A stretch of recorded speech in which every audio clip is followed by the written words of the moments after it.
ఆయన గెలిపించుకోవడమే నా లక్ష్యం.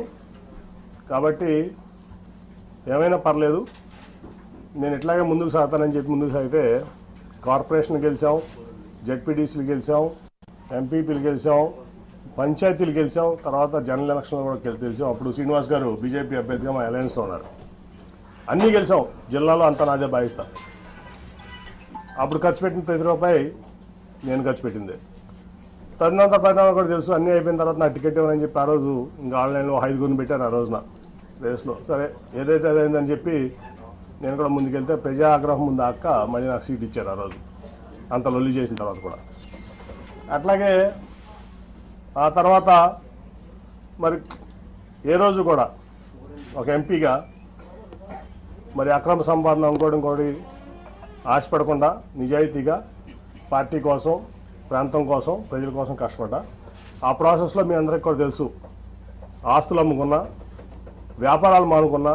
ఇవాళ నేను అమ్ముకున్న ఆస్తులు విలువ హైదరాబాద్లో 2,000 కోట్లు, అక్షరాలు 2,000 కోట్లు. నేను అమ్ముకున్న ఆస్తులు మీకు కావాలంటే నా 14 యాక్షన్ అఫిడవిట్ తీసి వాళ్ళు చూస్తే నా ఆస్తులు ఇవాళ వాల్యూ 2,000 కోట్లు ఉంటుంది. అట్లా వ్యాపారం కాకుండా కొన్ని విషయాల్లో ఆయన నా పట్ల ప్రదర్శించినటువంటి తీరులో వ్యాపారం కూడా ఆపుకోవాల్సి వచ్చింది. ఆ రోజు కూడా నేనేం బాధపడలా, వాట్ నెక్స్ట్ అనుకుని ముందుకెళ్ళాను. సరే 19 లక్షలు మళ్ళీ గెలిచాను. ఇక్కడ లోకేష్ గారు మంగళగిరిలో ఓడిపోతే నేను విజయవాడలో ఎంపీగా నేను గెలిచాను. మరి ఆయన పార్టీ ఇన్ఫ్రాస్ట్రక్చర్ అంతా ఇచ్చారు, రిసోర్సెస్ అన్నీ ఇచ్చారు. అట్లాగే పార్టీ యంత్రాంగం మొత్తం ఆయన కోసం కృషి చేసిన ఆయన ఓడిపోయారు. అట్ ది సేమ్ టైం నేను ఎప్పుడు కూడా చంద్రబాబు నాయుడు గారి రూపాయి తీసుకోలేదు, నేను గెలిచాను ఎంపీగా. ఆ తర్వాత చాలా పరిణామాలు మీరు చూశారు. అనేక రకాలైన ఆయన మనుషులను పెట్టి నన్ను అవమానపరచడం జరిగింది.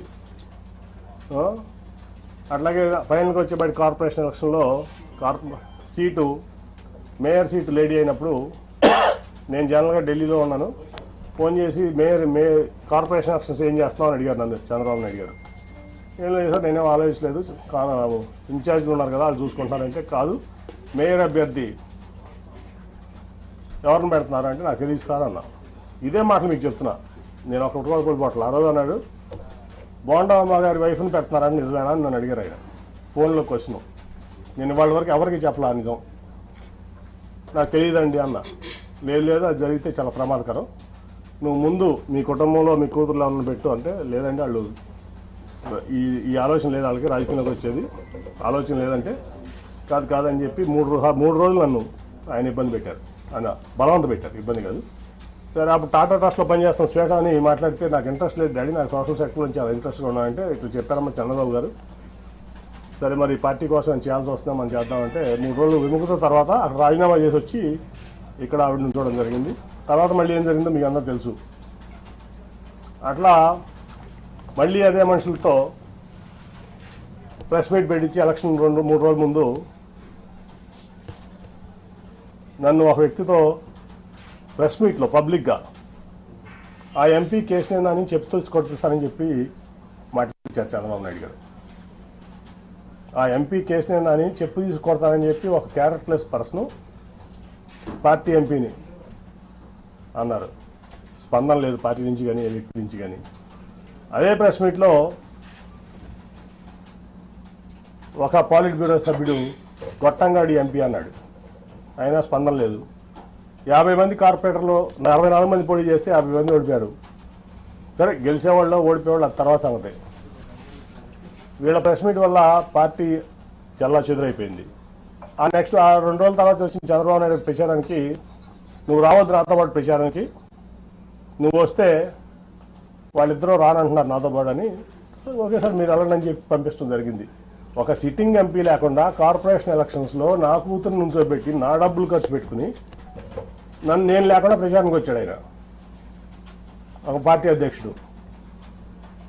అట్లాగే అంతకుముందు మీకు అసలు యాక్చువల్గా చెప్పాల్సింది ఏంటంటే, రాబిన్ శర్మ టీము నేను నెట్టనారాయణ గారు కూర్చుంటే వచ్చి, సార్ మన పార్టీకి 5 సీట్ల కంటే ఎక్కువ రావట్లేదు ఎలక్షన్లో, దీనికి అసలు మరి ఏం చేస్తారో తెలియదంటే, నువ్వు ఆ రిపోర్ట్ ఎక్కడ బయట పెట్టమాక, మీరు నెట్టనారాయణ గారు సాక్ష్యం దీనికి, నువ్వు ఆ రిపోర్ట్ ఎక్కడ బయట పెట్టమాక, నేను చూసుకుంటాను. ఆల్రెడీ రంగంలో ఉన్నారు 64 మంది, నీరు గారిపోతారు, చాలా ఇబ్బంది పడతారు, సెల్ఫ్ కాన్ఫిడెన్స్ కోల్పోతారు. అసలు ఎక్కడ బయట పెట్టమాక నేను చూసుకుంటానని చెప్పి నేను ఫండ్ చేసి ఏ ఒక్క రూపాయి పార్టీ కానీ ఆడ ఇన్ఛార్జ్ కానీ ఒక్క రూపాయి ఇవ్వాలి ఒక క్యాండిడేట్కి.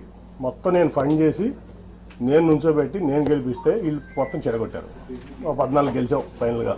ఓకే, అదంతా అయిపోయింది. కానీ ఇక్కడ ఏంటంటే ఒక పార్టీ అధ్యక్షుడు ఒక పార్టీ ఎంపీని ప్రోటోకాల్కి విరుద్ధంగా నువ్వు రావద్దని ఏమంటున్నాడు. మరిచ్చా పార్టీ కోసం, ఆయన కోసం. ఒక పార్టీలో ఉన్నటువంటి పాలిట్ బ్యూరో మెంబరు ఒక 5 పదవులు ఉన్నటువంటి వ్యక్తితో చెప్పు తీసుకొడిస్తా అన్నాడు. భరించా. అట్లాగే గొట్టంగా అనిపించారు. భరించా. ఏం చేయాలి నేను? ఎన్ని అవమానాలు పడాలి? అయిపోయింది. రోజువారీ అవమానాలు. తర్వాత నేను ఒక రోజు వెళ్ళి ఆయనతో చెప్పాను, సార్ మీకు ఇష్టం లేకపోతే చెప్పండి, నేను తప్పుకుంటాను ఎంపీగా. అంటే లేదు లేదు నువ్వే ఉండాలి. 10 మంది ముందు చెప్పాను, నేను ఒకళ్ళు కాదు. ఆ రోజు వరలరామయ్య గారు ఉన్నాడు, నెట్టం రఘురామ్ గారు ఉన్నాడు, పార్టీ ఇన్ఛార్జ్లు అందరూ ఉన్నారు, 7 ఇన్ఛార్జ్లు. ఆ రోజే నేను ఆయన చెప్పా, సార్ ఎవరన్నా పెట్టుకోండి నేను తప్పుకుంటున్నాను అంటే ఆయన చెప్పిన మాట ఏంటంటే అందరి ముందు, నేను ఎసెన్స్ కాదు కాదు నువ్వే ఉండాలి, ఈ మాట బయటికి ఎక్కడ అనొద్దు, నువ్వు మీరు కూడా ఎక్కడ అనొద్దు ఎవరో అన్నారు. వాళ్ళందరినీ బయటికి పంపించి నన్ను ఆ నెక్స్ట్ డే నందిగామ జగపేట సభలు జరుగుతున్నాయి. లేదు నువ్వు ఆ మాట అనమాక, నువ్వే నుంచోవాలి ఎంపీగా, మళ్ళీ నువ్వు లేకపోతే పార్టీ ఇబ్బంది పడుతుంది, రేపు జగపేటకు నందిగామ సభకు కూడా నువ్వు రావాలి, లేకపోతే సభలో సక్సెస్ అవ్వని చెప్తే ఓకే సార్ మీరు ఏం చెప్తే అది చేస్తారు, కానీ అవమానాలు నేను భరించలేకుండా ఉన్నాను, వీళ్ళతో కలిసి పనిచేసే పరిస్థితి నాకు లేదు, కాబట్టి నా రిలీఫ్ ఇప్పిస్తున్నా అంటే ఒప్పుకోలేదు ఆయన. లేకపోతే ఆ రోజు రాజీనామా చేసేవాడిని, ఇవాళ దాకా ఆగేవాడిని కాదు. తర్వాత అయిపోయింది. సరే ఎవరికో నా కుటుంబ సభ్యుడికి ఎంపీ సీట్ కావాలనుకున్నారు, ఇవ్వచ్చు, తప్పలేదు. ఇప్పుడు ఎంపీ సీట్లు కావాలంటే 6 ఎంపీ సీట్లు టీడీపీలో కమ్మ సీట్లు ఉన్నాయి. విశాఖపట్నం, రాజమండ్రి, ఏలూరు, విజయవాడ, గుంటూరు, నరసరావుపేట. ఈ జనరల్గా తెలుగుదేశం పార్టీలో ఎప్పుడు కమ్మాసే పోటీ చేస్తారు. సరే అక్కడంటే భరత్ నాడు కుటుంబ సభ్యుడు, వైజాగ్లో ఓకే. మురళీమోహన్ గారు ఖాళీ చేసినటువంటి రాజమండ్రి సీట్ ఉంది. అలాగే నాగండి బాబు అంటున్నటువంటి ఏలూరు సీట్ ఉంది. ఇటు పక్క గుంటూరు గల్లా గారు పోటీ చేయాలంటున్నారు. అటు పక్క నరసరావుపేటలో అభ్యర్థి లేదు, అక్కడికి వచ్చు కదా. ఇక్కడ తీసుకొచ్చి ఇన్ఛార్జ్లు అందరికీ ఇతర ఎంపీ అని చెప్పి నాకు చెప్పకుండా, నాకు కమ్యూనికేషన్ లేకుండా ప్రోటోకాల్ వైలేట్ చేసి ఎక్కడ కూడా నేను ఎక్కడికైనా వెళ్తే వాళ్ళు పార్టిసిపేట్ చేయకుండా, అతను వెళ్తే పార్టిసిపేట్ చేస్తూ, రాష్ట్ర అధ్యక్షుడు అచ్చెన్నాయుడు కూడా నన్ను సభలుగా ఆహ్వానించిన సభలకు అతను వెళ్తాడు.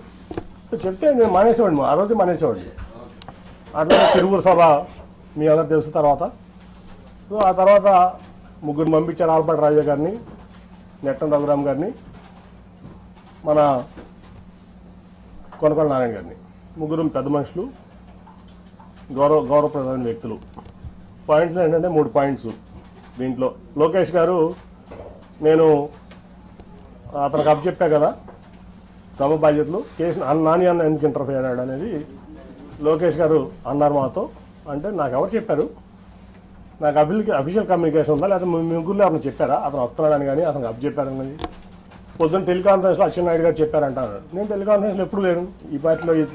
ఏ రోజు నేను టెలికాన్ఫరెన్స్లో ఉన్నాను, జూమ్ కాన్ఫరెన్స్లో ఉన్నాను, నేను పార్టీ ఇంటర్నల్ మీటింగ్లో ఉన్నాను. ఎందుకంటే అవన్నీ వేస్ట్ అని నా అభిప్రాయం.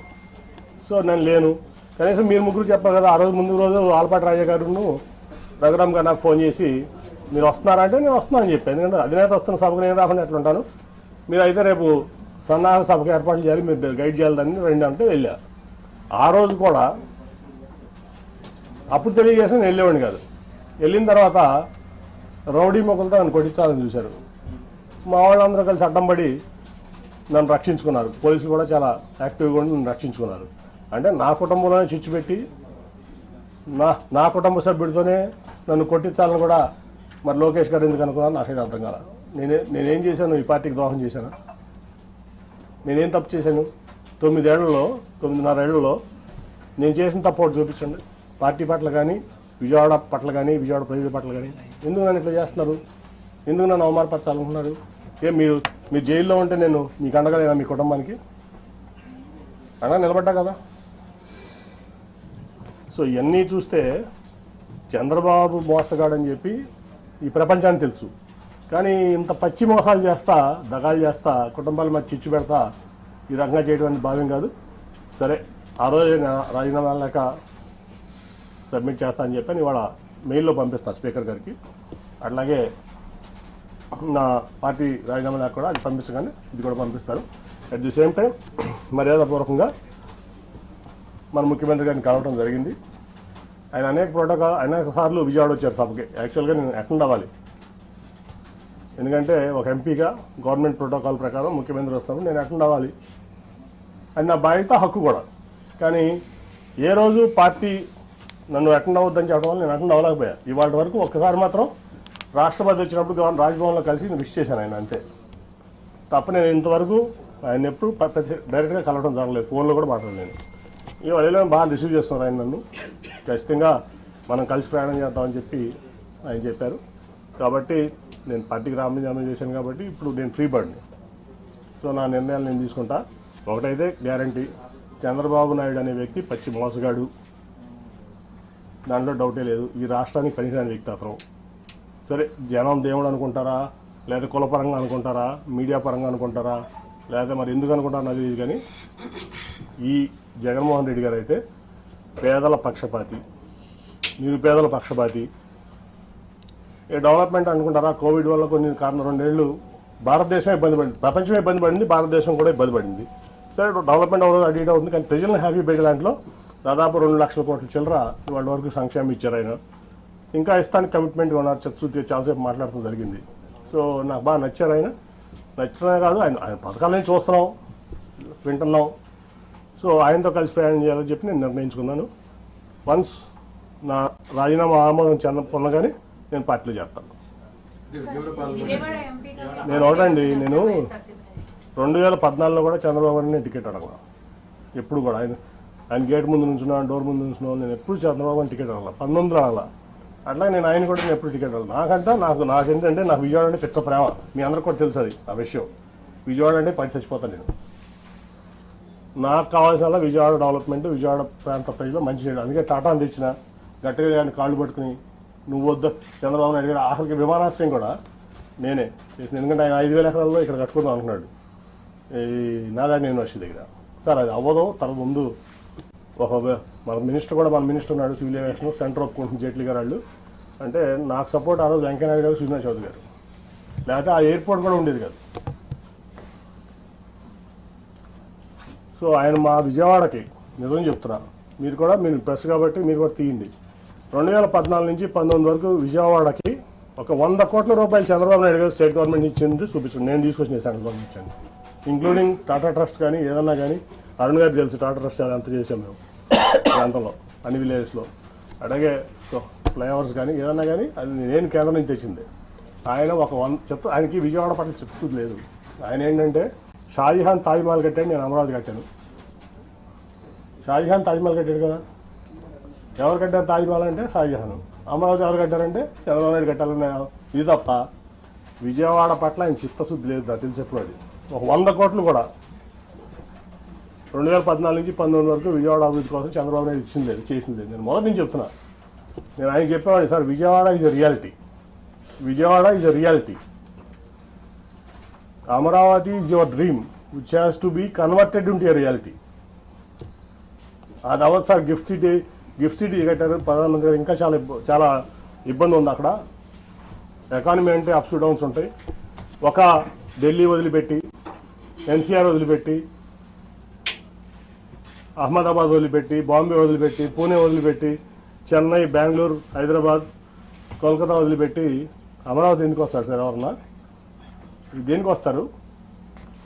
ఇవన్నీ అవ్వవు సార్. ముందు విజయవాడ, గుంటూరు ఇవన్నింటినీ చేసుకుందాం అని చెప్పి ఎన్నో సందర్భాలు కన్ఫరెంట్ అయ్యాను. కానీ ఫస్ట్ టైం నేను ఎంపీని, నీకేం తెలియదు అని చెప్పి నన్ను తోసేవాళ్ళు. ఓకే, నా పని నేను ఏదో సెంట్రల్ గవర్నమెంట్ తెచ్చుకున్నా, నా విజయవాడ కోసం చేసుకున్నా. ఓకే, నేను హ్యాపీ, నా విజయవాడ ప్రజలు హ్యాపీ. నన్ను వాళ్ళు ఓన్ చేస్తున్నారు, వాళ్ళు నేను ఓన్ చేసుకున్నా. రెండోసారి యాంటీవేలో కూడా నన్ను గెలిపించారు. దానికోసం నేను కష్టపడుతున్నాను, ఇంకా కష్టపడతా. సో నేను అనేది ఏంటంటే, నేను ఎప్పుడు ఆయన్ని టికెట్ అడగలా, ఈయన్ని టికెట్ అడగలా. సో నేనైతే జగన్ గారితో సేల్ చేద్దామని చెప్పి నిర్ణయించుకున్నా. సేల్ చేస్తాను, ఆయన ఏ బాధ్యత చెప్తే చేస్తాను. సార్ మీతో పాటు టీడీపీలో సిట్టింగ్ ఎంపీలు చాలా మంది పోటీకి దూరంగా ఉన్నారు, ఎందుకంటే మిగతా ఎంపీల గురించి తెలియదు కానీ విజయవాడ పార్లమెంట్లో అయితే టోటల్గా 60% టీడీపీ ఖాళీ చేసేస్తాం, దాంట్లో డౌట్ లేదు. సార్ ఇందాక మాట్లాడుతూ బోండా ఉమా గారి వైఫ్ కి మేయర్ అభ్యర్థిగా ఇస్తే ప్రమాదం అని చెప్పాను. ఏంటి సార్ ఈ క్వశ్చన్? అది నాది చంద్రబాబు గారు అడగలేదు, ఆయన చెప్పిన మాట మీకు చెప్పా.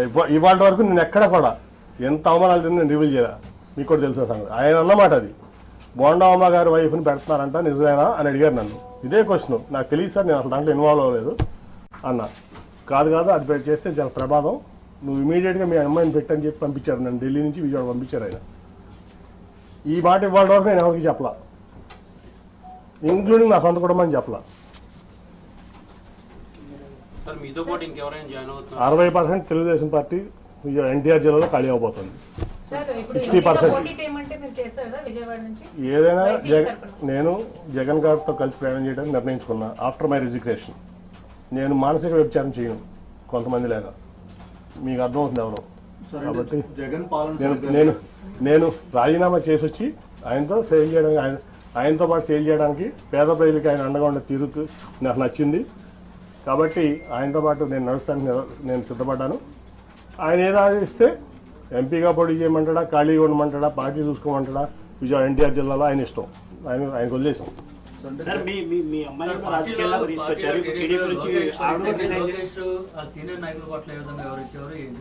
సార్ అవన్నీ చెప్పను, ఒకటైతే చెప్పనా. ఇప్పుడు లోకేష్ గారు పాదయాత్ర ఏంటని, ఏం రైట్ ఉందని పాదయాత్ర చేయడానికి? ఆయన గెలిచిన ఎమ్మెల్యేనా, గెలిచిన ఎంపీనా? ఏం రైట్ ఉంది అంటే? చంద్రబాబు నాయుడు గారు కొడుకు కాబట్టి ఓడిపోయినా గెలిచినా నువ్వు ఎట్లా అయినా సరే పార్టీ మీ నాన్నగారిది కాబట్టి నువ్వు ఏదైనా చేస్తావా? ఏం త్యాగం చేసావు ఈ సమాజం కోసం, ఈ రాష్ట్రం కోసం? నువ్వు ఒక ఎంపీ వచ్చి, నువ్వు ఓడిపోయిన ఎమ్మెల్యే నువ్వు, ఒక ఎంపీ వచ్చి నీకు జీహుదురు అనాలా? గెలిచిన ఎంపీ, యాంటీ వేవ్లో గెలిచిన ఎంపీ, నీ యోగాలో నేను పాల్గొనాలా? ఎట్లా పాల్గొంటాను? ఏం ప్రోటోకాల్తో పాల్గొంటాను? నువ్వు ఆఫ్టర్ ఆల్ ఓడిపోయిన ఎమ్మెల్యే నా ముందు. ఆఫ్టర్ ఆల్ పార్టీ రిసోర్సెస్ వాడుకున్నావు, పార్టీ ఇన్ఫ్రాస్ట్రక్చర్ వాడుకున్నావు, మీ నాన్నగారి పలుకుబడి వాడుకున్నావు, మీ తాతగారి పలుకుబడి వాడుకున్నావు, అన్నీ వాడుకుని నువ్వు ఓడిపోయావు. నువ్వు నాకు రూపాయి డబ్బు ఇవ్వలేదు, నువ్వేమివ్వలేదు, నేను గెలిచా 2 సార్లు. నీ పార్టీని భుజాల మీద పెట్టి మోసా కృష్ణా జిల్లాలో 2013 నుంచి 14 ఎలక్షన్ అయ్యే వరకు. నా ఆస్తులు అమ్ముకున్నా, వ్యాపారాలు మానుకున్నా. ఏం రైట్ ఉంది నీకు? ఏం త్యాగం చేసావు ఈ పార్టీ కోసం కానీ, సమాజం కోసం కానీ? నువ్వు ఏం రైట్తో యోగాలను చేసావు? ఏం రైట్తో నువ్వు సీనియర్ని శాసిస్తున్నావు? ఏం రైట్ ఉందా నీకు? ఓ 10 సార్లు ఎమ్మెల్యే చేసావా, 10 సార్లు ఎంపీ చేసావా? ఏం ఆస్తి అమ్ముకున్నావు? నేను ఆస్తులు అమ్ముకున్నాను, 2,000 కోట్ల రూపాయల ఆస్తులు. నేను ఈ పార్టీ కోసం అనండి, నా ప్రజా జీవితం కోసం అనండి, నా వ్యాపారం ఆపుకున్నా. నువ్వు హెరిటేజ్ ఆపుకున్నావా? మీ నాన్నగారు వచ్చిన నుంచి ఇప్పుడు వరకు మీ కుటుంబం ఆస్తి అమ్మిందా ఈ పార్టీ కోసం? ఏం త్యాగాలు చేశారని నువ్వు యువకడం చేస్తావు? మమ్మల్ని ఎట్లా ఉన్నామంటావు? ఏం రైట్ ఉంది నీకు?